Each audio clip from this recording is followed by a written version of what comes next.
नमस्कार दोस्तों, आपका स्वागत है आपके अपने चैनल अपना तशु पर। आज हम प्रस्तुत कर रहे हैं हिंदी साहित्य के महानायक जयशंकर प्रसाद की कहानी आंधी। यह कहानी संघर्ष, मानवीय संवेदनाओं और कठिन परिस्थितियों में टिके रहने की गाथा है। जिंदगी की इस कठिन आंधी में एक इंसान किस तरह अपने सपनों और अस्तित्व को बचाने की कोशिश करता है, यही इस कहानी का सार है। तो आइए सुनते हैं इस अनमोल रचना को और डूबते हैं इसकी भावनाओं की गहराई में। चंदा के तट पर बहुत से छतनारे वृक्षों की छाया है, किंतु मैं प्राय मुचकुंद के नीचे ही जाकर टहलता, बैठता और कभी-कभी चांदनी में ऊँघने भी लगता। वहीं मेरा विश्राम था। वहां मेरी एक सहचरी भी थी, किंतु वह कुछ बोलती न थी। वह रहठों की बनी हुई मूसदानी सी एक झोपड़ी थी, जिसके नीचे पहले सथिया मुसहरिन का मोटा सा काला लड़का पेट के बल पड़ा रहता था। दोनों कलाइयों पर सिर टेके हुए भगवान की अनंत करुणा को प्रणाम करते हुए उसका चित्र आंखों के सामने आ जाता। मैं सथिया को कभी कभी कुछ दे देता था, पर वह नहीं के बराबर। उसे तो मजूरी करके जीने में सुख था। अन्य मुसहरों की तरह अपराध करने में वह चतुर न थी। उसको मुसहरों की बस्ती से दूर रहने में सुविधा थी। वह मुचकुंद के फल इकट्ठे करके बेचती, सेमर की रुई बिन लेती, लकड़ी के गट्ठे बटोर कर बेचती, पर उसके इन सब व्यापारों में कोई और सहायक न था। एक दिन वह मर ही तो गई। तब भी कलाई पर से सिर उठाकर करवट बदलकर अंगड़ाई लेते हुए कलुआ ने केवल एक झंभाई ली थी। मैंने सोचा, स्नेह, माया, ममता, इन सबों की भी एक घरेलू पाठशाला है, जिसमें उत्पन्न होकर शिशु धीरे धीरे इनके अभिनय की शिक्षा पाता है। उसकी अभिव्यक्ति के प्रकार और विशेषता से वह आकर्षक होता है सही, किंतु माया ममता किस प्राणी के हृदय में न होगी। मुसहरों को पता लगा, वे कल्लू को ले गए। तब से इस स्थान की निर्जनता पर गरिमा का एक और रंग चढ़ गया। मैं अब भी तो वहीं पहुंच जाता हूं। बहुत घूम फिर कर भी जैसे मुचकुंद की छाया की ओर खिंच जाता हूं। आज के प्रभात में कुछ अधिक सरसता थी। मेरा हृदय हल्का हल्का सा हो रहा था। पवन में मादक सुगंध और शीतलता थी। ताल पर नाचती हुई लाल लाल किरणें वृक्षों के अंतराल से बड़ी सुहावनी लगती थीं। मैं प्रजाते के सौरभ में अपने सिर को धीरे धीरे हिलाता हुआ कुछ गुनगुनाता चला जा रहा था। सहसा मुचकुंद के नीचे मुझे धुआं और कुछ मनुष्यों की चहल पहल का अनुमान हुआ। मैं कुतूहल से उसी ओर बढ़ने लगा। वहां कभी एक सराय भी थी, अब उसका ध्वंस बच रहा था। 2-1 कोठरियां थीं, किंतु पुरानी प्रथा के अनुसार अब भी वहीं पर पथिक ठहरते। मैंने देखा कि मुचकुंद के आसपास दूर तक एक विचित्र जमावड़ा है। अद्भुत शिविरों की पांति में यहाँ पर कानन चरों बिना घरवालों की बस्ती बसी हुई है। सृष्टि को आरंभ हुए कितना समय बीत गया, किंतु इन अभागों को कोई पहाड़ की तलहटी या नदी की घाटी बसाने के लिए प्रस्तुत न हुई और न इन्हें कहीं घर बनाने की सुविधा ही मिली। वे आज भी अपने चलते फिरते घरों को जानवरों पर लादे हुए घूमते ही रहते हैं। मैं सोचने लगा, ये सभ्य मानव समाज के विद्रोही हैं, तो भी इनका एक समाज है। सभ्य संसार के नियमों को कभी न मानकर भी इन लोगों ने अपने लिए नियम बनाए हैं। किसी भी तरह जिनके पास कुछ है उनसे ले लेना और स्वतंत्र होकर रहना। इनके साथ सदैव आज के संसार के लिए विचित्रतापूर्ण संग्रहालय रहता है। ये अच्छे घुड़सवार और भयानक व्यापारी हैं। अच्छा, ये लोग कठोर परिश्रमी और संसार यात्रा के उपयुक्त प्राणी हैं। फिर इन लोगों ने कहीं बसना, घर बनाना क्यों नहीं पसंद किया? मैं मन ही मन सोचता हुआ धीरे धीरे उनके पास होने लगा। कुतूहल ही तो था।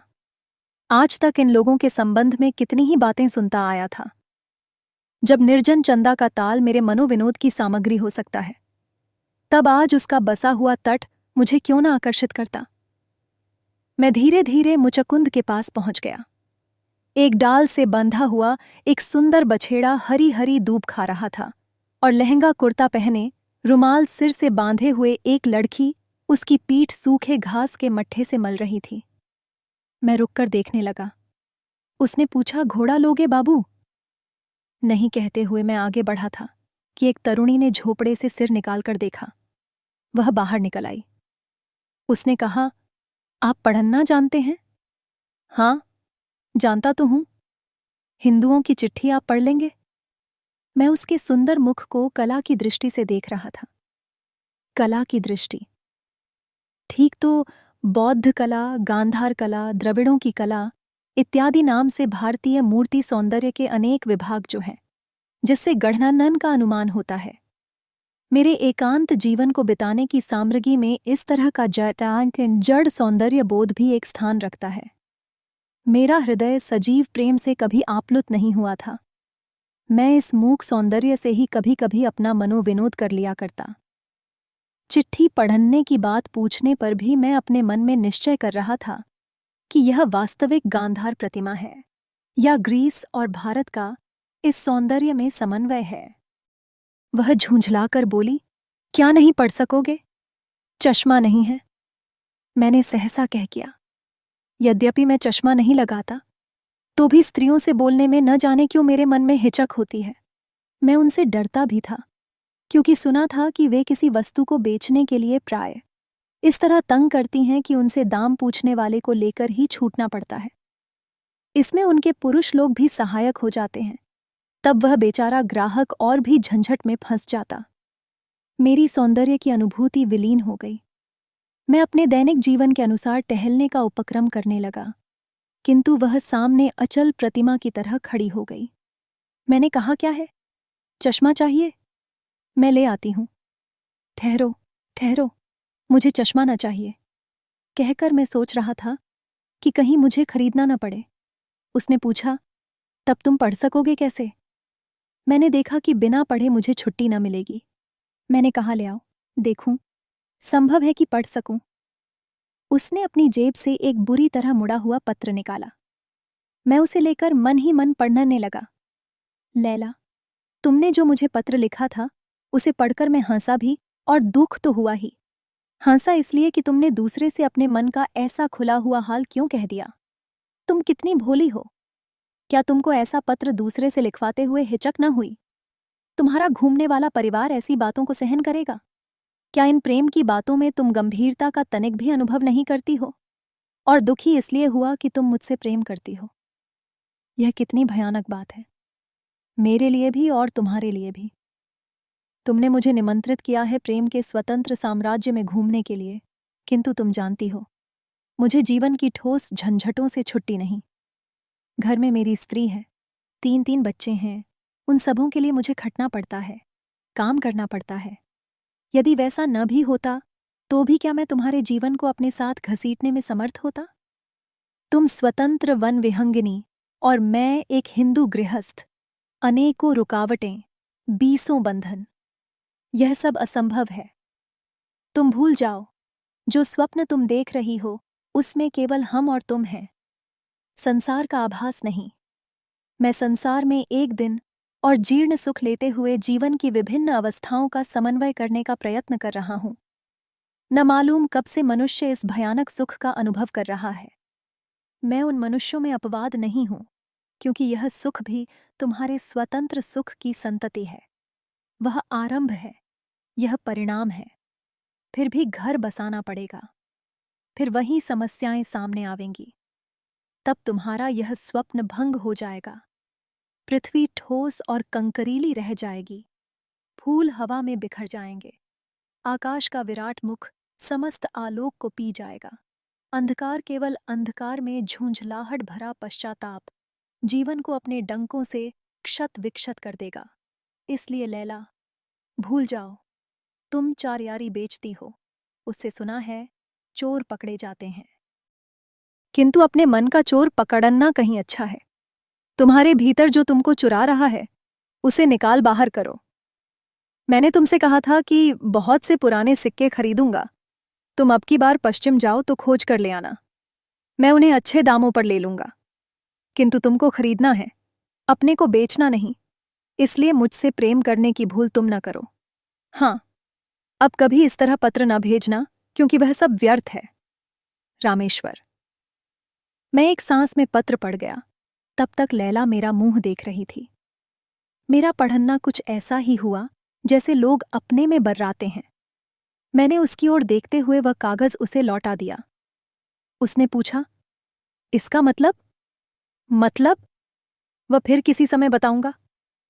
अब मुझे जलपान करना है, मैं जाता हूं। कहकर मैं मुड़ा ही था कि उसने पूछा, आपका घर?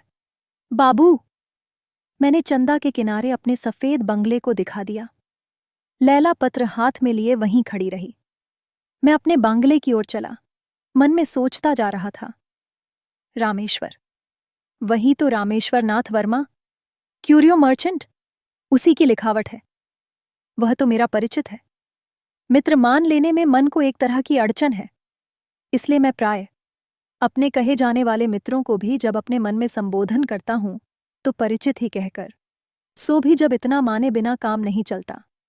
मित्र मान लेने पर मनुष्य उससे शिव के समान आत्मत्याग, बोधिसत्व के सदृश सर्वस्व समर्पण की जो आशा करता है और उसकी शक्ति की सीमा को प्राय अतिरंजित देखता है, वैसी स्थिति में अपने को डालना मुझे पसंद नहीं, क्योंकि जीवन का हिसाब किताब उस काल्पनिक गणित के आधार पर रखने का मेरा अभ्यास नहीं जिसके द्वारा मनुष्य सबके ऊपर अपना पावना ही निकाल लिया करता है। अकेले जीवन के नियमित व्यय के लिए साधारण पूंजी का ब्याज मेरे लिए पर्याप्त है। मैं सुखी विचरता हूं। हाँ, मैं जलपान करके कुर्सी पर बैठा हुआ अपनी डाक देख रहा था। उसमें एक लिफाफा ठीक उन्हीं अक्षरों में लिखा हुआ जिनमें लैला का पत्र था निकला। मैं उत्सुकता से खोलकर पढ़ने लगा। भाई श्रीनाथ, भाई रामेश्वर, तुम्हारे पत्र ने मुझ पर प्रसन्नता की वर्षा की है। मेरे शून्य जीवन को आनंद कोलाहल से कुछ ही दिनों के लिए सही भर देने का तुम्हारा प्रयत्न मेरे लिए सुख का कारण होगा। तुम अवश्य आओ और सबको साथ लेकर आओ। तुम्हारा श्रीनाथ पुनश्च। बंबई से आते हुए सूरन अवश्य लेते आना। यहां वैसा नहीं मिलता। सूरन की तरकारी की गर्मी में ही तुम लोग चंदा की ठंडी हवा झेल सकोगे और साथ साथ अपनी चलती फिरती दुकान का एक बक्स जिस पर हम लोगों की बातचीत की परंपरा लगी रहे। श्रीनाथ दोपहर का भोजन कर लेने के बाद मैं थोड़ी देर अवश्य लेटता हूं। कोई पूछता है तो कह देता हूं कि यह निद्रा नहीं भाई, तंद्रा है। स्वास्थ्य को मैं उसे अपने आराम से चलने देता हूं। चिकित्सकों से सलाह पूछकर उसमें छेड़छाड़ करना मुझे ठीक नहीं झंझता। सच बात तो यह है कि मुझे वर्तमान युग की चिकित्सा में वैसा ही विश्वास है जैसे पाश्चात्य पुरातत्वज्ञों की खोज पर, जैसे वे सांची और अमरावती के स्तंभ तथा शिल्प के चिन्हों में वस्त्र पहनी हुई मूर्तियों को देखकर ग्रीक शिल्प कला का आभास पा जाते हैं और कल्पना कर बैठते हैं कि भारतीय बौद्ध कला ऐसी हो ही नहीं सकती, क्योंकि वे कपड़ा पहनना जानते ही न थे। फिर चाहे आप त्रिपिटक से ही प्रमाण क्यों न दें कि बिना अंतर्वासक, चीवर इत्यादि के भारत का कोई भी भिक्षु नहीं रहता था, पर वे कब मानने वाले। वैसे ही चिकित्सक के पास सिर में दर्द होने की दवा खोजने गए कि वह पेट से उसका संबंध जोड़कर कोई रेचक औषधि दे ही देगा। बेचारा कभी न सोचेगा कि कोई गंभीर विचार करते हुए जीवन की किसी कठिनाई से टकराते रहने से भी पीड़ा हो सकती है, तो भी मैं हल्की सी तंद्रा केवल तबीयत बनाने के लिए ले ही लेता हूं। शरद काल की उजली धूप ताल के नीले जल पर फैल रही थी। आंखों में चकाचौंधी लग रही थी।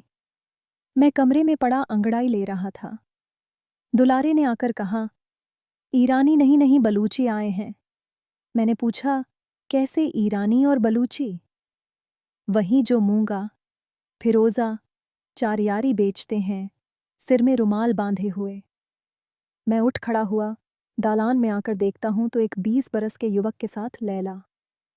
गले में चमड़े का बेग, पीठ पर चोटी, छींट का रुमाल, एक निराला आकर्षक चित्र। लैला ने हंसकर पूछा, बाबू, चारियारी लोगे? चारियारी? हाँ बाबू, चारियारी। इसके रहने से इसके पास सोना अशर्फी रहेगा, थैली कभी खाली न होगी। और बाबू, इससे चोरी का माल बहुत जल्द पकड़ा जाता है। साथ ही युवक ने कहा, ले लो बाबू, असली चारियारी, सोना का चारियारी। एक बाबू के लिए लाया था, वह मिला नहीं। मैं अब तक उन दोनों की सुरमीली आंखों को देख रहा था। सुरमे का घेरा गोरे गोरे मुंह पर आंख की विस्तृत सत्ता का स्वतंत्र साक्षी था। पतली लंबी गर्दन पर खिलौने सा मुंह टपाटप बोल रहा था। मैंने कहा, मुझे तो चार्यारी नहीं चाहिए। किंतु वहां सुनता कौन है, दोनों सीढ़ी पर बैठ गए थे और लैला अपना बेग खोल रही थी। कई पोटलियां निकलीं। सहसा लैला के मुंह का रंग उड़ गया। वह घबरा कर कुछ अपनी भाषा में कहने लगी। युवक उठ खड़ा हुआ। मैं कुछ न समझ सका। वह चला गया। अब लैला ने मुस्कुराते हुए बेग में से वही पत्र निकाला। मैंने कहा, इसे तो मैं पढ़ चुका हूं। इसका मतलब वह तुम्हारी चारयारी खरीदने फिर आवेगा। यही इसमें लिखा है, मैंने कहा। बस इतना ही? और भी कुछ है क्या बाबू? और जो उसने लिखा है वह मैं नहीं कह सकता। क्यों बाबू, क्यों ना कह सकोगे? बोलो। लैला की वाणी में पुचकार, दुलार, झिड़की और आज्ञा थी। यह सब बात मैं नहीं। बीच में ही बात काटकर उसने कहा, नहीं क्यों? तुम जानते हो नहीं बोलोगे? उसने लिखा है, मैं तुमको प्यार करता हूं। लिखा है बाबू। लैला की आंखों में स्वर्ग हंसने लगा। वह फुर्ती से पत्र मोड़कर रखती हुई हंसने लगी। मैंने अपने मन में कहा, अब यह पूछेगी वह कब आवेगा, कहाँ मिलेगा। किंतु लैला ने यह सब कुछ नहीं पूछा। वह सीढ़ियों पर अर्धशयनावस्था में जैसे कोई सुंदर सपना देखती हुई मुस्कुरा रही थी। युवक दौड़ता हुआ आया। उसने अपनी भाषा में कुछ घबरा कर कहा, पर लैला लेटे ही लेटे कुछ बोली। युवक भी बैठ गया। लैला ने मेरी ओर देखकर कहा, तो बाबू वहां आवेगा, मेरी चारयारी खरीदेगा। गुल से भी कह दो। मैंने समझ लिया कि युवक का नाम गुल है। मैंने कहा, हाँ, वह तुम्हारी चारयारी खरीदने आवेंगे।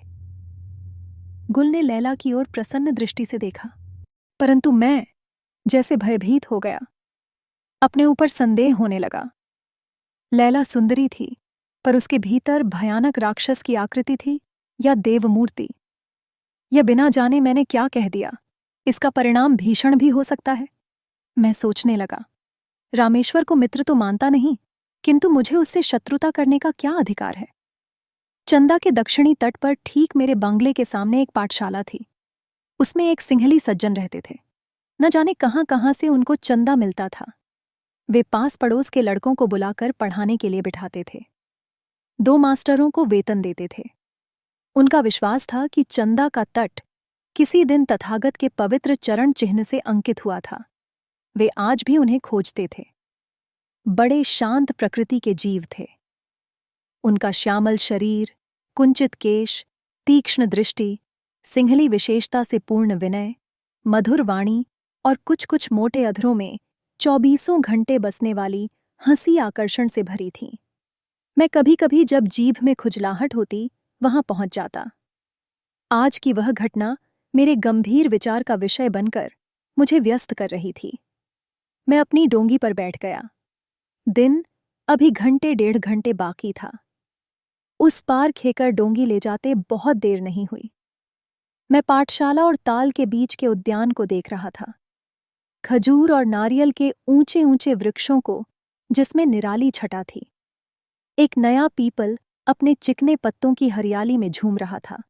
उसके नीचे शिला पर प्रज्ञा सारथी बैठे थे। नाव को अटकाकर मैं उनके समीप पहुंचा। अस्त होने वाले सूर्यबिंब की रंगीली किरणें उनके प्रशांत मुखमंडल पर पड़ रही थीं। 2-2.5 हजार वर्ष पहले का चित्र दिखाई पड़ा, जब भारत की पवित्रता हजारों कोस से लोगों को वासना दमन करना सीखने के लिए आमंत्रित करती थी। आज भी आध्यात्मिक रहस्यों के उस देश में उस महती साधना का आशीर्वाद बचा है। अभी भी बोध वृक्ष पनपते हैं। जीवन की जटिल आवश्यकता को त्याग कर जब काशाय पहने संध्या के सूर्य के रंग में रंग मिलाते हुए ध्यान स्तिमित लोचन मूर्तियां अभी देखने में आती है, तब जैसे मुझे अपनी सत्ता का विश्वास होता है और भारत की अपूर्वता का अनुभव होता है। अपनी सत्ता का इसलिए कि मैं भी त्याग का अभिनय करता हूं ना, और भारत के लिए तो मुझे पूर्ण विश्वास है कि इसकी विजय धर्म में है। अधरों में कुंचित हंसी, आंखों में प्रकाश भरे प्रज्ञा सारथी ने मुझे देखते हुए कहा, आज मेरी इच्छा थी कि आपसे भेंट हो। मैंने हंसते हुए कहा, अच्छा हुआ कि मैं प्रत्यक्ष ही आ गया, नहीं तो ध्यान में बाधा पड़ती। श्रीनाथ जी, मेरे ध्यान में आपके आने की संभावना न थी, तो भी आज एक विषय पर आपकी सम्मति की आवश्यकता है। मैं भी कुछ कहने के लिए ही यहाँ आया हूं। पहले मैं कहूं कि आप ही आरंभ करेंगे? सथिया के लड़के कल्लू के संबंध में तो आपको कुछ नहीं कहना है।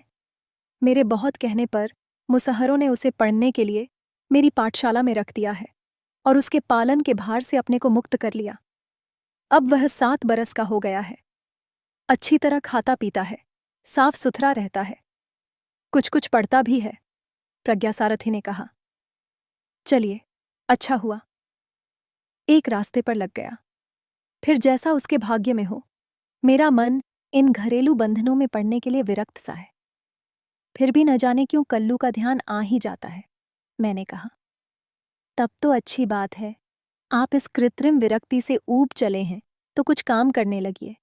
मैं भी घर जाना चाहता हूं, न हो तो पाठशाला ही चलाइए। कहते हुए प्रज्ञा सारथी ने मेरी ओर गंभीरता से देखा। मेरे मन में हलचल हुई।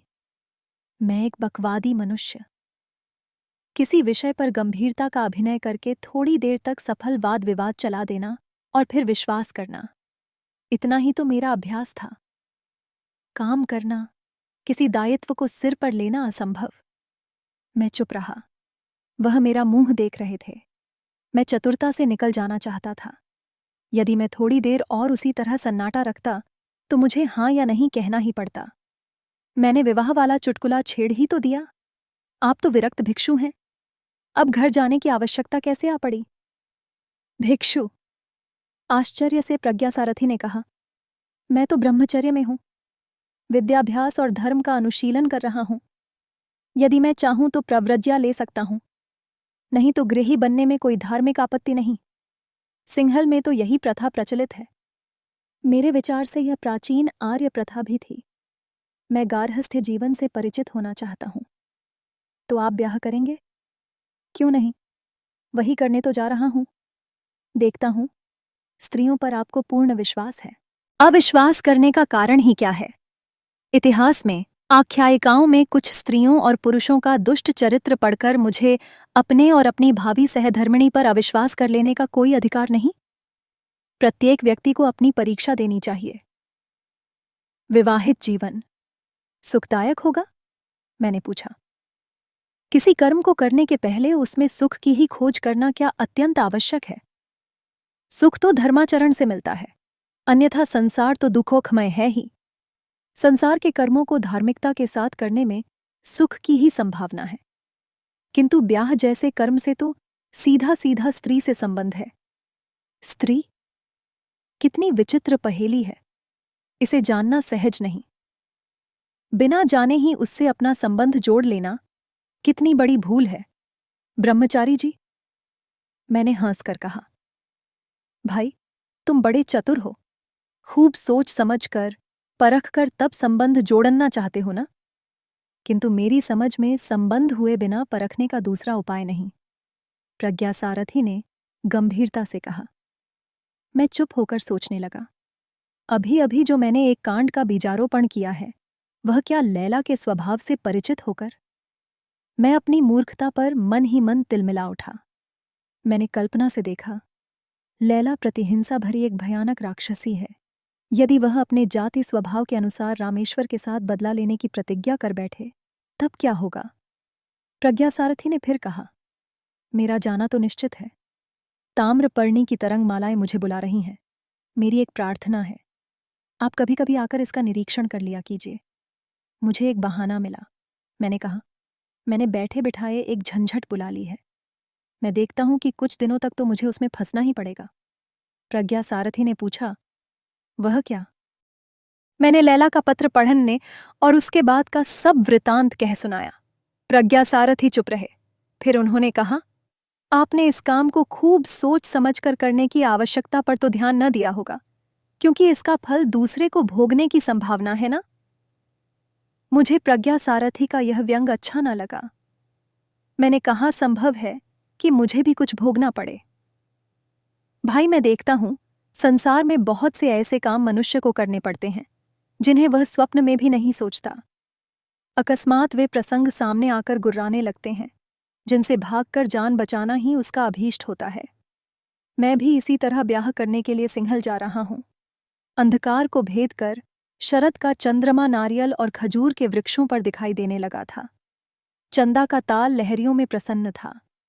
मैं क्षण भर के लिए प्रकृति की उस सुंदर चित्रपटी को तन्मय होकर देखने लगा। कलुआ ने जब प्रज्ञा सारथी को भोजन करने की सूचना दी, मुझे स्मरण हुआ कि मुझे उस पार जाना है। मैंने दूसरे दिन आने को कहकर प्रज्ञा सारथी से छुट्टी मांगी। डोंगी पर बैठकर मैं धीरे धीरे डांड चलाने लगा। मैं अनमना सा डांड चलाता हुआ कभी चंद्रमा को और कभी चंदा ताल को देखता। नाव सरल आंदोलन में तिर रही थी। बार बार सिंहली प्रज्ञा सारथी की बात सोचता जाता था। मैंने घूमकर देखा तो कुंज से घिरा हुआ पाठशाला का भवन चंदा के शुभ्रजल में प्रतिबिंबित हो रहा था। चंदा का वह तट समुद्र उपकूल का एक खंड चित्र था। मन ही मन सोचने लगा, मैं करता ही क्या हूं? यदि मैं पाठशाला का ही निरीक्षण करूं तो हानि क्या? मन भी लगेगा और समय भी कटेगा। अब मैं दूर चला आया था। सामने मुचकुंद वृक्ष की नील आकृति दिखलाई पड़ी। मुझे लैला का फिर स्मरण आ गया। कितनी सरल, स्वतंत्र और साहसिकता से भरी हुई रमणी है। सुरमीली आंखों में कितना नशा है और अपने मादक उपकरणों से भी रामेश्वर को अपनी ओर आकर्षित करने में वह असमर्थ है। रामेश्वर पर मुझे क्रोध आया और लैला को फिर अपने विचारों से उलझते देखकर झूंझला उठा। अब किनारा समीप हो चला था। मैं मुचकुंद की ओर से नाव घुमाने को था कि मुझे उस प्रशांत जल में 2 शिर तैरते हुए दिखाई पड़े। शरद काल की शीतल रजनी में उन तैरने वालों पर मुझे आश्चर्य हुआ। मैंने डांड चलाना बंद कर दिया। दोनों तैरने वाले डोंगी के पास आ चले थे। मैंने चंद्रिका के आलोक में पहचान लिया, वह लैला का सुंदर मुख था। कुमदिनी की तरह प्रफुल्ल चांदनी में हंसता हुआ लैला का मुख। मैंने पुकारा, लैला। वह बोलने ही को थी कि उसके साथ वाला मुख गुर्रा उठा। मैंने समझा कि उसका साथी गुल होगा, किंतु लैला ने कहा, चुप, बाबूजी हैं। अब मैंने पहचाना वह एक भयानक ताजी कुत्ता है जो लैला के साथ तैर रहा था। लैला ने कहा, बाबूजी, आप कहाँ? मेरी डोंगी के एक ओर लैला का हाथ था और दूसरी ओर कुत्ते के दोनों अगले पंजे। मैंने कहा, यूं ही घूमने आया था। और तुम रात को तैरती हो? लैला, दिन भर काम करने के बाद अब तो छुट्टी मिली है, बदन ठंडा कर रही हूं। लैला ने कहा। वह एक अद्भुत दृश्य था। इतने दिनों तक मैं जीवन के अकेले दिनों को काट चुका हूं। अनेक अवसर विचित्र घटनाओं से पूर्ण और मनोरंजक मिले हैं, किंतु ऐसा दृश्य तो मैंने कभी न देखा।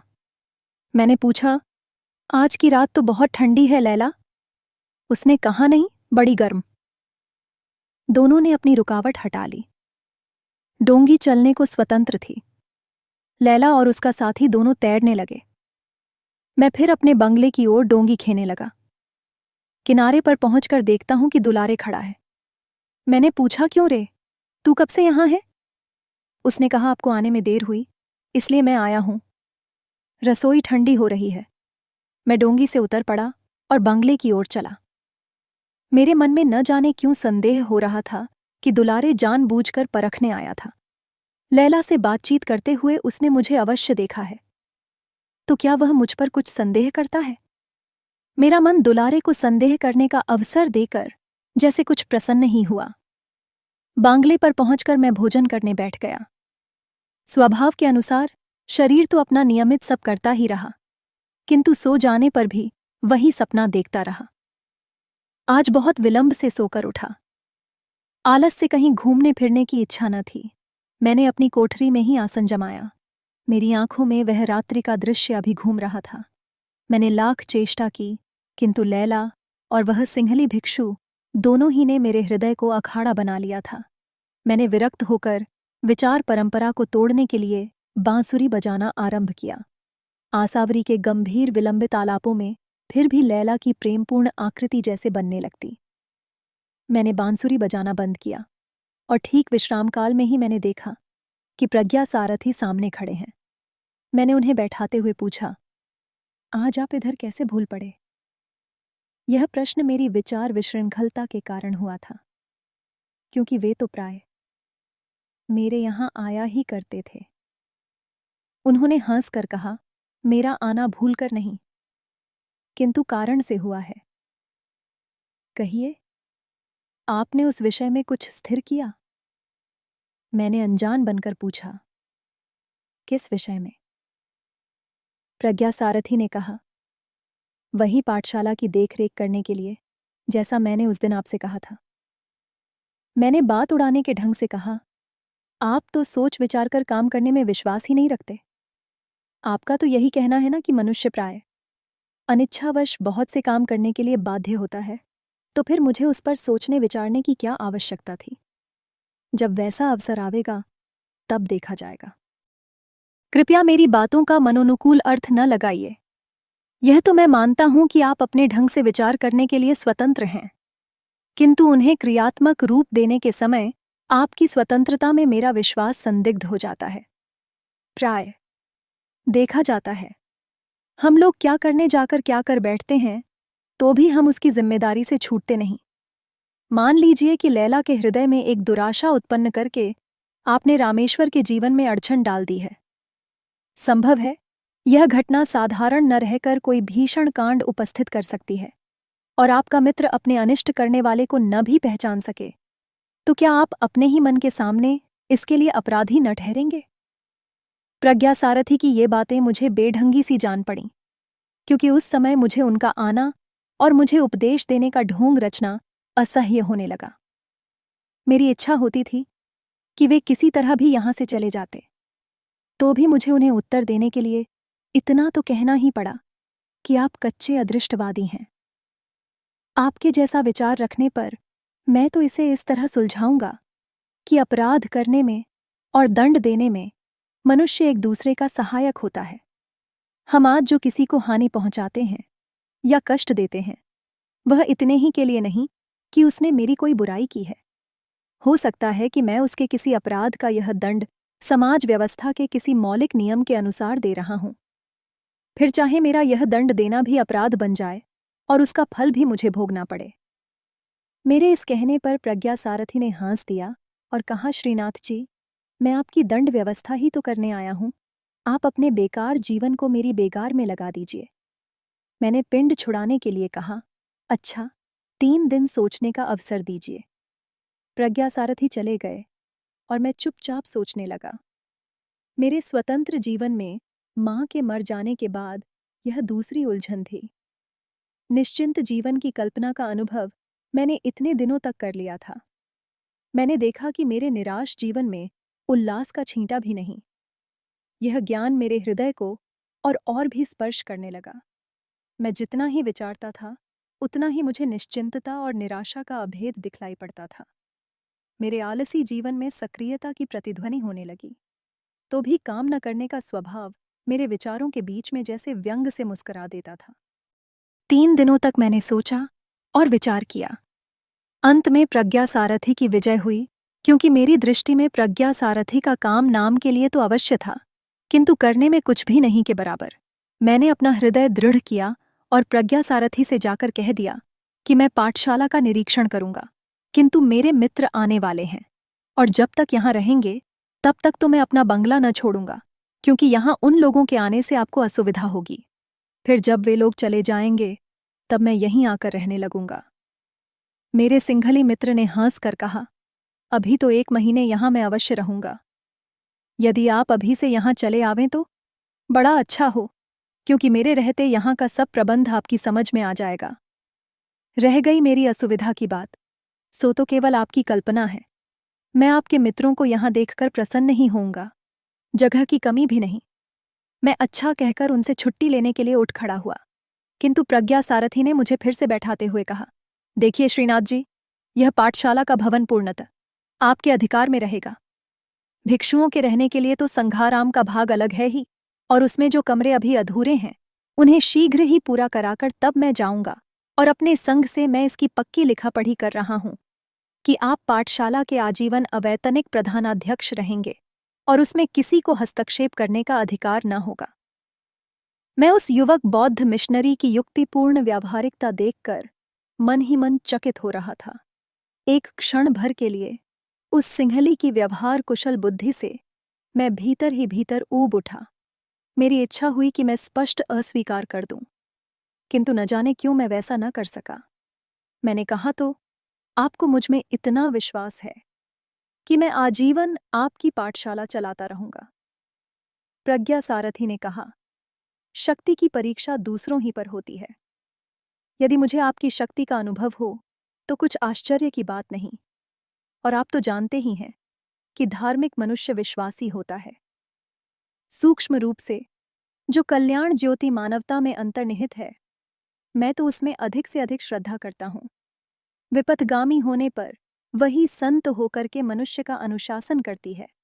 यदि उसकी पशुता ही प्रबल न हो गई हो तो। मैंने प्रज्ञा सारथी की आंखों से आंख मिलाते हुए देखा। उसमें तीव्र संयम की ज्योति चमक रही थी। मैं प्रतिवाद न कर सका और यह कहते हुए खड़ा हुआ कि अच्छा, जैसा आप कहते हैं वैसा ही होगा। मैं धीरे धीरे बांग्ले की ओर लौट रहा था। रास्ते में अचानक देखता हूं कि दुलारे दौड़ा हुआ चला आ रहा है। मैंने पूछा, क्या है रे? उसने कहा, बाबूजी, घोड़ा गाड़ी पर बहुत से आदमी आए हैं। वे लोग आपको पूछ रहे हैं। मैंने समझ लिया कि रामेश्वर आ गया। दुलारे से कहा कि तू दौड़ जा, मैं यहीं खड़ा हूं। उन लोगों को सामान सहित यहीं ले वाला। दुलारे तो बंगले की ओर भागा, किंतु मैं उसी जगह अविचल भाव से खड़ा रहा। मन में विचारों की आंधी उठने लगी। रामेश्वर तो आ गया और वे ईरानी भी यहीं हैं। ओह, मैंने कैसी मूर्खता की। तो मेरे मन को जैसे ढाढ़स हुआ कि रामेश्वर मेरे बंगले में नहीं ठहरता है। इस बौद्ध पाठशाला तक लैला क्यों आने लगी? जैसे लैला को वहां आने में कोई दैवी बाधा हो। फिर मेरा सिर चकराने लगा। मैंने कल्पना की आंखों से देखा कि लैला अबाध गति से चलने वाली एक निर्झरणी है। पश्चिम की सर्राटे से भरी हुई वायु तरंगमाला है। उसको रोकने की किसमें सामर्थ्य है? और फिर अकेले रामेश्वर ही तो नहीं, उसकी स्त्री भी उसके साथ है। अपनी मूर्खता पूर्ण करनी से मेरा ही दम घुटने लगा। मैं खड़ा खड़ा झील की ओर देख रहा था। उसमें छोटी छोटी लहरियां उठ रही थीं, जिनमें सूर्य की किरणें प्रतिबिंबित होकर आंखों को चौंधियां देती थीं। मैंने आंखें बंद कर लीं। अब मैं कुछ नहीं सोचता था। गाड़ी की घरघराहट ने मुझे सजग किया। मैंने देखा कि रामेश्वर गाड़ी का पल्ला खोलकर वहीं सड़क में उतर रहा है। मैं उससे गले मिल शीघ्रता से कहने लगा, गाड़ी पर बैठ जाओ, मैं भी चलता हूं, यहीं पास ही चलना है। उसने गाड़ीवान से चलने के लिए कहा। हम दोनों साथ साथ पैदल ही चले। पाठशाला के समीप प्रज्ञा सारथी अपनी रहस्यपूर्ण मुस्कुराहट के साथ अगवानी करने के लिए खड़े थे। 2 दिनों में हम लोग अच्छी तरह रहने लगे। घर का कोना कोना आवश्यक चीजों से भर गया। प्रज्ञा सारथ थे, इसमें बराबर हम लोगों के साथ ही हो रहे थे। और सबसे अधिक आश्चर्य मुझे मालती को देखकर हुआ। वह मानो इस जीवन की संपूर्ण गृहस्थी यहां सजा कर रहेगी। मालती एक स्वस्थ युवती थी, किंतु दूर से देखने में अपनी छोटी सी आकृति के कारण वह बालिका सी लगती थी। उसकी तीनों संतानें बड़ी सुंदर थीं। मिन्ना 6 बरस का, रज्जन 4 का और कमलो 2 की थी। कमलो सचमुच एक गुड़िया थी। कल्लू का उससे इतना घना परिचय हो गया कि दोनों को एक दूसरे बिना चैन नहीं। मैं सोचता था कि प्राणी क्या स्नेहमय ही उत्पन्न होता है। अज्ञात प्रदेशों से आकर वह संसार में जन्म लेता है, फिर अपने लिए स्नेहमय संबंध बना लेता है, किंतु मैं सदैव इन बुरी बातों से भागता ही रहा। इसे मैं अपना सौभाग्य कहूं या दुर्भाग्य। इन्हीं कई दिनों में रामेश्वर के प्रति मेरे हृदय में इतना स्नेह उमड़ा कि मैं उसे एक क्षण छोड़ने के लिए प्रस्तुत न था। अब हम लोग साथ बैठकर भोजन करते, साथ ही टहलने निकलते। बातों का तो अंत ही न था। कल्लू तीनों लड़कों को बहलाए रहता, दुलारे खाने पीने का प्रबंध कर लेता। रामेश्वर से मेरी बातें होती और मालती चुपचाप सुना करती। कभी कभी बीच में कोई अच्छी सी मीठी बात बोल भी देती। और प्रज्ञा सारथी को तो मानो एक पाठशाला ही मिल गई थी। वे गारहस्थ जीवन का चुपचाप अच्छा सा अध्ययन कर रहे थे। एक दिन मैं बाजार से अकेला लौट रहा था। बंगले के पास मैं पहुंचा ही था कि लैला मुझे दिखाई पड़ी। वह अपने घोड़े पर सवार थी। मैं क्षण भर तक विचारता रहा कि क्या करूं। तब तक घोड़े से उतरकर वह मेरे पास चली आई। मैं खड़ा हो गया था। उसने पूछा, बाबूजी, आप कहीं चले गए थे? हाँ। अब इस बांग्ले में आप नहीं रहते? मैं तुमसे एक बात कहना चाहता हूं लैला, मैंने घबराकर उससे कहा। क्या बाबूजी? वह चिट्ठी है मेरे ही पास, क्यों? मैंने उसमें कुछ झूठ कहा था। झूठ?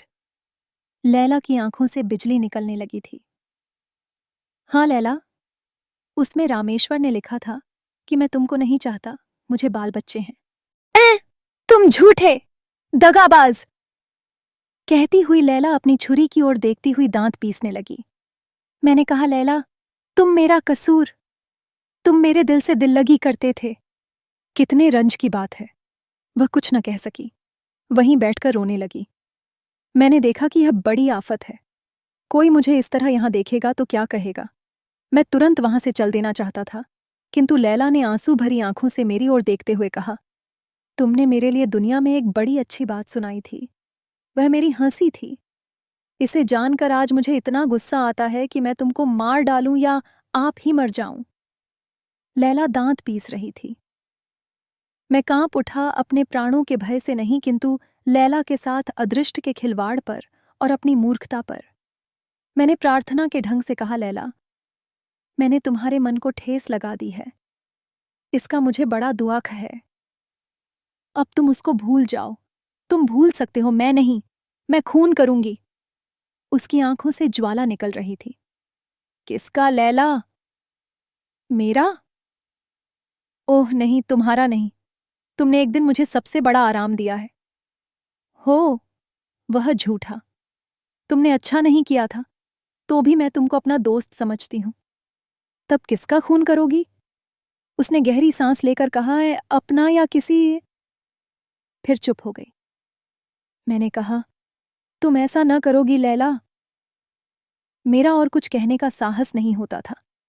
उसी ने फिर पूछा, वह जो तेज हवा चलती है, जिसमें बिजली चमकती है, बर्फ गिरती है, जो बड़े बड़े पेड़ों को तोड़ डालती है, हम लोगों के घरों को उड़ा ले जाती है। आंधी, मैंने बीच ही में कहा। हाँ, वही मेरे यहां चल रही है। कहकर लैला ने अपनी छाती पर हाथ रख दिया। लैला, मैंने अधीर होकर कहा, मैं उसको एक बार देखना चाहती हूं। उसने भी व्याकुलता से मेरी ओर देखते हुए कहा, मैं उसे दिखा दूंगा, पर तुम उसकी कोई बुराई तो न करोगी? मैंने कहा। हुश! कहकर लैला ने अपनी काली आंखें उठाकर मेरी ओर देखा। मैंने कहा, अच्छा लैला, महंगा मैं दिखा दूंगा। कल मुझसे यहीं मिलना।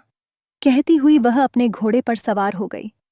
उदास लैला के बोझ से वह घोड़ा भी धीरे धीरे चलने लगा और लैला झुकी हुई सी उस पर मानो किसी तरह बैठी थी। मैं वहीं थोड़ी देर तक खड़ा रहा और फिर धीरे धीरे अनिच्छापूर्वक पाठशाला की ओर लौटा। प्रज्ञा सारथी पीपल के नीचे शिलाखंड पर बैठे थे। मिन्ना उनके पास खड़ा उनका मुंह देख रहा था। प्रज्ञा सारथी की रहस्यपूर्ण हंसी आज अधिक उदार थी। मैंने देखा कि वह उदासीन विदेशी अपनी समस्या हल कर चुका है। बच्चों की चहल पहल ने उसके जीवन में वांछित परिवर्तन ला दिया है। और मैं कह चुका था, इसलिए दूसरे दिन लैला से भेंट करने पहुंचा। देखता हूं कि वह पहले ही से वहां बैठी है। निराशा से उदास उसका मुंह आज पीला हो रहा था। उसने हंसने की चेष्टा नहीं की और न मैंने ही उसने पूछा, तो कब, कहाँ चलना होगा? मैं तो सूरत में उससे मिली थी, वहीं उसने मेरी चिट्ठी का जवाब दिया था। अब कहाँ चलना होगा? मैं भौंचक सा हो गया। लैला को विश्वास था कि सूरत, बंबई, कश्मीर, वह चाहे कहीं हो, मैं उसे लिवाकर चलूंगा ही और रामेश्वर से भेंट करा दूंगा। संभवतः उसने मेरे परिहास का दंड निर्धारित कर लिया था। मैं सोचने लगा, क्या कहूं? लैला ने फिर कहा, मैं उसकी बुराई न करूंगी, तुम डरो मत। मैंने कहा, वह यहीं आ गया है, उसके बाल बच्चे सब साथ हैं। लैला, तुम चलोगी? वह एक बार सिर से पैर तक कांप उठी और मैं भी घबरा गया। मेरे मन में नई आशंका हुई। आज मैं क्या दूसरी भूल करने जा रहा हूं? उसने संभल कर कहा, हाँ चलूंगी बाबू। मैंने गहरी दृष्टि से उसके मुंह की ओर देखा तो अंधड़ नहीं, किंतु एक शीतल मलय का व्याकुल झोंका उसकी घुंघराली लटों के साथ खेल रहा था। मैंने कहा, अच्छा, मेरे पीछे पीछे चलो आओ। मैं चला और वह मेरे पीछे थी। जब पाठशाला के पास पहुंचा तो मुझे हारमोनियम का स्वर और मधुर आलाप सुनाई पड़ा। मैं ठिठक कर सुनने लगा रमणी कंठ की मधुर ध्वनि। मैंने देखा कि लैला की भी आंखें उस संगीत के नशे में मतवाली हो चली हैं। उधर देखता हूं तो कमलों को गोद में लिए प्रज्ञा सारथी भी झूम रहे हैं। अपने कमरे में मालती छोटे से सफरी बाजे पर पीलू गा रही है और अच्छी तरह गा रही है। रामेश्वर लेटा हुआ उसके मुंह की ओर देख रहा है। पूर्ण तृप्ति, प्रसन्नता की माधुरी दोनों के मुंह पर खेल रही है। पास ही रंजन और मिन्ना बैठे हुए अपने माता और पिता को देख रहे हैं। हम लोगों के आने की बात कौन जानता है? मैंने एक क्षण के लिए अपने को कोसा। इतने सुंदर संसार में कलह की ज्वाला जलाकर मैं तमाशा देखने चला था। हाय रे मेरा कुतूहल! और लैला स्तब्ध अपनी बड़ी बड़ी आंखों से एकटक न जाने क्या देख रही थी। मैं देखता था कि कमलो प्रज्ञा सारथी की गोद से धीरे से खिसक पड़ी और बिल्ली की तरह पैर दबाती हुई अपनी मां की पीठ पर हंसती हुई गिर पड़ी और बोली, मां! और गाना रुक गया। कमलो के साथ मिन्ना और रंजन भी हंस पड़े। रामेश्वर ने कहा, कमलो, तू बली पाजी है ले। बापाजी लाल कहकर कमलो ने अपनी नन्ही सी उंगली उठाकर हम लोगों की ओर संकेत किया। रामेश्वर तो उठकर बैठ गए। मालती ने मुझे देखते ही सिर का कपड़ा तनिक आगे की ओर खींच लिया और लैला ने रामेश्वर को देखकर सलाम किया। दोनों की आंखें मिलीं। रामेश्वर के मुंह पर पल भर के लिए एक घबराहट दिखाई पड़ी। फिर उसने संभल कर पूछा, अरे लैला, तुम यहां कहाँ? चार यारी न लोगे बाबू? कहती हुई लैला निर्भीक भाव से मालती के पास जाकर बैठ गई। मालती लैला पर एक सलज्ज मुस्कान छोड़ती हुई उठ खड़ी हुई। लैला उसका मुंह देख रही थी, किंतु उस ओर ध्यान न देकर मालती ने मुझसे कहा, भाई जी, आपने जलपान नहीं किया? आज तो आप ही के लिए मैंने सूरन के लड्डू बनाए। तो देती क्यों नहीं पगली? मैं सवेरे से ही भूखा भटक रहा हूं, मैंने कहा। मालती जलपान ले आने गई। रामेश्वर ने कहा, चार यारी ले आई हो? लैला ने हां कहते हुए अपना बेग खोला। फिर रुककर उसने अपने गले से एक ताबीज निकाला। रेशम से लिपटा हुआ चौकोर ताबीज का सीवन खोलकर उसने वह चिट्ठी निकाली। मैं स्थिर भाव से देख रहा था। लैला ने कहा, पहले बाबूजी, इस चिट्ठी को पढ़ दीजिए। रामेश्वर ने कंपित हाथों से उसको खोला। वह उसी का लिखा हुआ पत्र था। उसने घबराकर लैला की ओर देखा। लैला ने शांत स्वरों में कहा, पढ़ रहे बाबू, मैं आप ही के मुंह से सुनना चाहती हूं। रामेश्वर ने दृढ़ता से पढ़नन ना आरंभ किया, जैसे उसने अपने हृदय का समस्त बल आने वाली घटनाओं का सामना करने के लिए एकत्र कर लिया हो, क्योंकि मालती जलपान लिए आ ही रही थी। रामेश्वर ने पूरा पत्र पढ़ लिया, केवल नीचे अपना नाम नहीं पढ़ा। मालती खड़ी सुनती रही और मैं सूरन के लड्डू खाता रहा।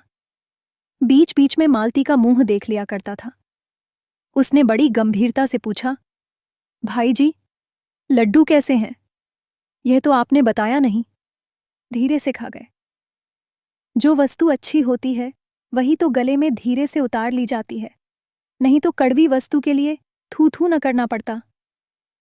मैं कह ही रहा था कि लैला ने रामेश्वर से कहा, ठीक तो? मैंने सुन लिया। अब आप उसको फाड़ डालिए, तब आपको चार यारी दिखाऊं। रामेश्वर सचमुच पत्र फाड़ने लगा। चिंदी चिंदी उस कागज के टुकड़े की उड़ गई और लैला ने एक छिपी हुई गहरी सांस ली, किंतु मेरे कोनों ने उसे सुन ही लिया। वह तो एक भयानक आंधी से कम न थी। लैला ने सचमुच एक सोने की चार यारी निकाली, उसके साथ एक सुंदर मूंगे की माला। रामेश्वर ने चार यारी लेकर देखा। उसने मालती से 50 के नोट देने के लिए कहा। मालती अपने पति के व्यवसाय को जानती थी। उसने तुरंत नोट दे दिए। रामेश्वर ने जब नोट लैला की ओर बढ़ाए तभी कमलो सामने आकर खड़ी हो गई। बा लाल, रामेश्वर ने पूछा। क्या है रे कमलो? पुतली सी सुंदर बालिका ने रामेश्वर के गालों को अपने छोटे से हाथों से पकड़कर कहा। लाला। लैला ने नोट ले लिए थे। पूछा, बाबूजी, मूंगे की माला न लीजिएगा? नहीं। लैला ने माला उठाकर कमलो को पहना दी। रामेश्वर नहीं नहीं कर ही रहा था, किंतु उसने सुना नहीं। कमलो ने अपनी मां को देखकर कहा, मां। लाल। वह हंस पड़ी और कुछ नोट रामेश्वर को देते हुए बोली, तो लेना लो, इसका भी दाम दे दो। लैला ने तीव्र दृष्टि से मालती को देखा। मैं तो सहम गया था। मालती हंस पड़ी। उसने कहा, क्या दाम ना लोगी? लैला कमलो का मुंह चूमती हुई उठ खड़ी हुई। मालती अवाक, रामेश्वर स्तब्ध, किंतु मैं प्रकृतिस्थ था। लैला चली गई। मैं विचारता रहा, सोचता रहा। कोई अंत न था और छोर को पता नहीं। लैला, प्रज्ञा, सारथी, रामेश्वर और मालती सभी मेरे सामने बिजली के पुतलों से चक्कर काट रहे थे। संध्या हो चली थी, किंतु मैं पीपल के नीचे से उठ न सका। प्रज्ञा, सारथी अपना ध्यान समाप्त करके उठे। उन्होंने मुझे पुकारा, श्रीनाथ जी। मैंने हंसने की चेष्टा करते हुए कहा, कहिए। आज तो आप भी समाधिस्थ रहे, तब भी इसी पृथ्वी पर था, जहां लालसा क्रंदन करती है, दू खानुभूति हंसती है और नियति अपने मिट्टी के पुतलों के साथ अपना क्रूर मनोविनोद करती है। किंतु आप तो बहुत ऊंचे किसी स्वर्गीय भावना में। ठहरिए श्रीनाथ जी। सुख और दु, अख, आकाश और पृथ्वी, स्वर्ग और नरक के बीच में है वह सत्य जिसे मनुष्य प्राप्त कर सकता है। मुझे क्षमा कीजिए। अंतरिक्ष में उड़ने की मुझमें शक्ति नहीं है, मैंने परिहासपूर्वक कहा। साधारण मन की स्थिति को छोड़कर जब मनुष्य कुछ दूसरी बात सोचने के लिए प्रयास करता है, तब क्या वह उड़ने का प्रयास नहीं? हम लोग कहने के लिए द्विपद हैं, किंतु देखिए तो जीवन में हम लोग कितनी बार उचकते हैं, उड़ान भरते हैं। वही तो उन्नति की चेष्टा, जीवन के लिए संग्राम, और भी क्या क्या नाम से प्रशंसित नहीं होती। तो मैं भी इसकी निंदा नहीं करता। उठने की चेष्टा करनी चाहिए, किंतु आप यही न कहेंगे कि समझ बूझकर एक बार उचकना चाहिए। किंतु उस एक बार को, उस अचूक अवसर को जानना सहज नहीं। इसीलिए तो मनुष्य को, जो सबसे बुद्धिमान प्राणी है, बार बार धोखा खाना पड़ता है। उन्नति को उसने विभिन्न रूपों में अपनी आवश्यकताओं के साथ इतना मिलाया है कि उसे सिद्धांत बना लेना पड़ा है कि उन्नति का द्वंद्व पतन ही है। संयम का वज्र गंभीर नाद प्रकृति से नहीं सुनते हो? शारीरिक कर्म तो गौण है, मुख्य संयम तो मानसिक है। श्रीनाथ जी, आज लैला का वह मन का संयम क्या किसी महानदी की प्रखर धारा के अचल बांध से कम था? मैं तो देखकर अवाक था।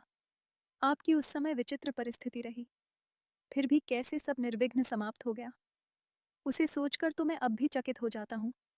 क्या वह इस भयानक प्रतिरोध के धक्के को संभाल लेगी? लैला के वक्ष स्थल में कितना भीषण अंधड़ चल रहा होगा, इसका अनुभव हम लोग नहीं कर सकते। मैं अब भी इससे भयभीत हो रहा हूं।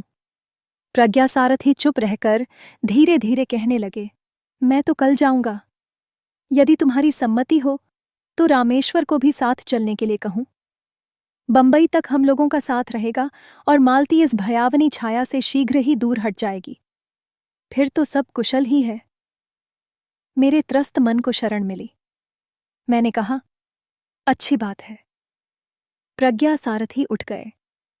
मैं वहीं बैठा रहा और भी बैठा रहता, यदि मिन्ना और रंजन की किलकारी और रामेश्वर की डांट डपट, मालती की कलछी की खटखट का कोलाहल झोर न पकड़ लेता और कल्लू सामने आकर न खड़ा हो जाता।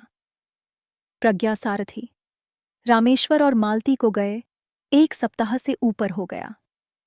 अभी तक उस वास्तविक संसार का कोलाहल सुदूर से आती हुई मधुर संगीत की प्रतिध्वनि के समान मेरे कानों में गूंज रहा था।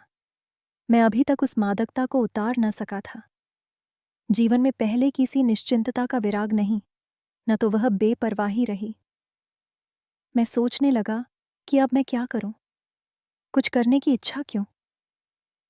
मन के कोने से चुटकी लेते कौन पूछ बैठा। किए बिना तो रहा नहीं जाता। करो भी, पाठशाला से क्या मन ऊब चला। उतने से संतोष नहीं होता। और क्या चाहिए, यही तो समझ नहीं सका। नहीं तो ये प्रश्न ही क्यों करता कि अब मैं क्या करूं। मैंने झुंझलाकर कहा। मेरी बातों का उत्तर लेने देने वाला मुस्कुराकर हट गया। मैं चिंता के अंधकार में डूब गया। वह मेरी ही गहराई थी जिसकी मुझे थाह न लगी। मैं प्रकृतिस्थ हुआ कब, जब एक उदास और ज्वालामयी तीव्र दृष्टि मेरी आंखों में घुसने लगी। अपने उस अंधकार में मैंने एक ज्योति देखी। मैं स्वीकार करूंगा कि वह लैला थी। इस पर हंसने की इच्छा हो तो हंस लीजिए, किंतु मैं लैला को पा जाने के लिए विकल नहीं था, क्योंकि लैला जिसको पाने की अभिलाषा करती थी वही उसे न मिला, और परिणाम ठीक मेरी आंखों के सामने था। तब मेरी सहानुभूति क्यों जगी? हां, वह सहानुभूति थी। लैला जैसे दीर्घ पथ पर चलने वाले मुझ पथिक की चिरसंगिनी थी। उस दिन इतना ही विश्वास करके मुझे संतोष हुआ। रात को कलुआ ने पूछा, बाबूजी, आप घर न चलिएगा? मैं आश्चर्य से उसकी ओर देखने लगा। उसने हठ भरी आंखों से फिर वही प्रश्न किया। मैंने हंसकर कहा, मेरा घर तो यही है रे कलुआ। नहीं बाबूजी, जहां मिन्ना गए हैं, जहां रंजन और जहां कमलो गई है, वहीं तो घर है। जहां बहूजी गई हैं, जहां बाबाजी। हठात प्रज्ञा सारथी का मुझे स्मरण हो आया। मुझे क्रोध में कहना पड़ा, कलुआ, मुझे और कहीं घरवर नहीं है। फिर मन ही मन कहाँ इस बात को वह बौद्ध समझता था। हूं, सबको घर है, बाबाजी को, बहूजी को, मिन्ना को, सबको है, आपको नहीं है। उसने ठुनकते हुए कहा, किंतु मैं अपने ऊपर झुंझला रहा था। मैंने कहा, बकवाद न कर, जा सो रह, आजकल तू पढ़ता नहीं। कलुआ सिर झुकाए व्यथा भरे वक्ष स्थल को दबाए अपने बिछौने पर जा पड़ा, और मैं उस निस्तब्ध रात्रि में जागता रहा। खिड़की में से झील का आंदोलित जल दिखाई पड़ रहा था, और मैं आश्चर्य से अपना ही बनाया हुआ चित्र उसमें देख रहा था। चंदा के प्रशांत जल में एक छोटी सी नाव है, जिस पर मालती, रामेश्वर बैठे थे और मैं डांढा चला रहा था। प्रज्ञा सारथी तीर पर खड़े बच्चों को बहला रहे थे। हम लोग उजली चांदनी में नाव खेते चले जा रहे थे। सहसा चित्र में एक और मूर्ति का प्रादुर्भाव हुआ। वह थी लैला। मेरी आंखें तिलमिला गईं। मैं जागता था, सोता था। सवेरा हो गया था। नींद से भरी आंखें नहीं खुलती थीं, तो भी बाहर के कोलाहल ने मुझे जगा दिया। देखता हूं तो ईरानियों का एक झुंड बाहर खड़ा है। मैंने पूछा, क्या है? गुल ने कहा, यहां का पीर कहाँ है? पीर? मैंने आश्चर्य से पूछा। हाँ, वही जो पीला पीला कपड़ा पहनता था। मैं समझ गया, वे लोग प्रज्ञा सारथी को खोजते थे। मैंने कहा, वह तो यहां नहीं है, अपने घर गए। काम क्या है? एक लड़की को हवा लगी है, यहीं का कोई आसेब है। पीर को दिखलाना चाहती हूं, एक अधेड़ स्त्री ने बड़ी व्याकुलता से कहा। मैंने पूछा, भाई, मैं तो ये सब कुछ नहीं जानता, वह लड़की कहाँ है? पड़ाव पर बाबूजी, आप चलकर देख लीजिए। आगे वह कुछ न बोल सकी, किंतु गुल ने कहा, बाबू, तुम जानते हो वही लैला। आगे मैं न सुन सका। अपनी ही अंतर्ध्वनि से मैं व्याकुल हो गया। यही तो होता है, किसी के उजड़ने से ही दूसरा बसता है। यदि यही विधि विधान है तो बसने का नाम उजड़ना ही है। यदि रामेश्वर, मालती और अपने बाल बच्चों की चिंता छोड़कर लैला को ही देखता तभी, किंतु वैसा हो कैसे सकता है? मैंने कल्पना की आंखों से देखा। लैला का विवर्ण सुंदर मुख निराशा की झुलस से दयनीय मुख। उन ईरानियों से फिर बात न करके मैं भीतर चला गया और तकिए में अपना मुंह छिपा लिया। पीछे सुना, कलुआ डांट बताता हुआ कह रहा है, जाओ जाओ, यहां बाबाजी नहीं रहते। मैं लड़कों को पढ़ाने लगा। कितना आश्चर्यजनक भयानक परिवर्तन मुझ में हो गया, उसे देखकर मैं ही विस्मित होता था। कलुआ इन्हीं कई महीनों में मेरा एकांत साथी बन गया। मैंने उसे बार बार समझाया, किंतु वह बीच बीच में मुझसे घर चलने के लिए कह बैठता ही था। मैं हताश हो गया। अब वह जब घर चलने की बात कहता तो मैं सिर हिलाकर कह देता, अच्छा, अभी चलूंगा। दिन इसी तरह बीतने लगे। बसंत के आगमन से प्रकृति सिहर उठी। वनस्पतियों की रोमावली पुलकित थी। मैं पीपल के नीचे उदास बैठा हुआ ईषत शीतल पवन से अपने शरीर में फुरहरी का अनुभव कर रहा था। आकाश की आलोकमाला चंदा की वीचियों में डुबकियां लगा रही थी। निस्तब्ध रात्रि का आगमन बड़ा गंभीर था। दूर से एक संगीत की नन्ही नन्ही करुण वेदना की तान सुनाई पड़ रही थी। उस भाषा को मैं नहीं समझता था। मैंने समझा यह भी कोई छलना होगी। फिर सहसा मैं विचारने लगा कि नियति भयानक वेग से चल रही है। आंधी की तरह उसमें असंख्य प्राणी तृणतूलिका के समान इधर उधर बिखर रहे हैं। कहीं से लाकर किसी को वह मिला ही देती है और ऊपर से कोई बोझे की वस्तु भी लाद देती है कि वे चिरकाल तक एक दूसरे से संबद्ध रहें। सचमुच कल्पना प्रत्यक्ष हो चली। दक्षिण का आकाश धूसर हो चला। एक दानव ताराओं को निगलने लगा। पक्षियों का कोलाहल बढ़ा। अंतरिक्ष व्याकुल हो उठा। कड़कड़ाहट में सभी आश्रय खोजने लगे। किंतु मैं कैसे उठता? वह संगीत की ध्वनि समीप आ रही थी। वज्र निर्घोष को भेद कर कोई कलेजे से गा रहा था। अंधकार के साम्राज्य में तृण, लता, वृक्ष सचराचर कंपित हो रहे थे।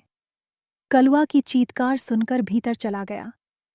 उस भीषण कोलाहल में भी वही संगीत ध्वनि पवन के हिंडोले पर झूल रही थी, मानो पाठशाला के चारों ओर लिपट रही थी। सहसा एक भीषण अर्राहट हुई। अब मैं टार्च लिए बाहर आ गया। आंधी रुक गई थी। मैंने देखा पीपल की बड़ी सी डाल फटी पड़ी है और लैला नीचे दबी हुई अपनी भावनाओं की सीमा पार कर चुकी है। मैं अब भी चंदा तट की बौद्ध पाठशाला का अवैतनिक अध्यक्ष हूँ। प्रज्ञा सारथी के नाम को कोसता हुआ दिन बिताता हूँ। कोई उपाय नहीं, वहीं जैसे मेरे जीवन का केंद्र है। आज भी मेरे हृदय में आंधी चला करती है और उसमें लैला का मुख बिजली की तरह कौंधा करता है।